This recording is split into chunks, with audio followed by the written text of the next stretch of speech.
বাজার শব্দটা শুনতেই চোখের সামনে ভেসে ওঠে জামা কাপড়, জুতো, গয়না বা শাকসবজির দোকান।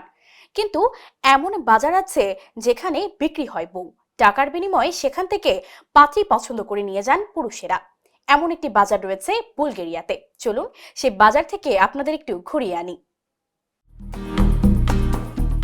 সুন্দর পোশাক, গায়ে ভর্তি গহনা, আর তাই নিয়ে হবু বধূরা সাজ দিয়ে দাঁড়িয়ে আছেন। কারণ হলো এটি বিয়ের বাজার, আর এখানে হবু স্বামীদের খুঁজছেন মেয়েরা।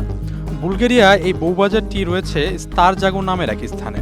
পুরুষরা এই বাজারে তাদের পরিবার নিয়ে যান এবং নিজের পছন্দ মতো মেয়ে বেছে টাকা দিয়ে কিনে নেন। এমন এক রীতি চলে আসছে দীর্ঘদিন ধরে।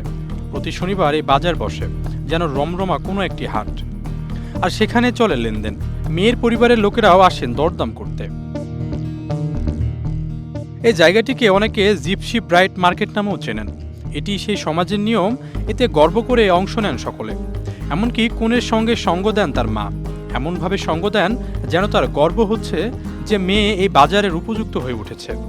12 থেকে 14 শতকে পূর্ব ইউরোপ থেকে একটি জনজাতি এসে পৌঁছায় বুলগেরিয়ার এই অংশে। এই জনজাতির মেয়েদের জন্য নির্দিষ্ট নিয়ম রয়েছে। তারা সাধারণত গ্রামে একে অপরের থেকে দূরে থাকেন। মেয়েরা জনজাতি ছেলেদের সঙ্গে দেখাও করতে পারেন না। এই জনজাতির নাম কালাজদি। পরিবারের মেয়েরা কুমারিত্বের উপরও বিশেষভাবে জোর দেওয়া হয়। কুমারিত্ব থাকলে দর ওঠে অনেক। পরিবারের মাধ্যমেই এই জনজাতির মেয়েরা অন্য পুরুষের সঙ্গে একমাত্র দেখা করতে পারেন, আর সেই সাক্ষাৎ হয় ওই বউ বেচাকেনা মেলাতেই। অন্য কোথাও দেখা করা নিষেধ। তবে সোশ্যাল মিডিয়ার কারণে এখন সেই কড়া নিয়ম কিছুটা হলেও শিথিল করা হয়েছে। তবে রয়ে গেছে বিশেষ ধারা। মূলত দরিদ্র পরিবারে যে মেয়েদের বিয়ে দেওয়ার খরচ করা একান্তই কষ্টকর হতে পারে, তারাই এই বিয়ের বাজারে আসেন। এই বাজার রীতিমতো বিখ্যাত বুলগেরিয়া জুড়ে। আশরাফুল ইসলাম, প্রবাস খবর।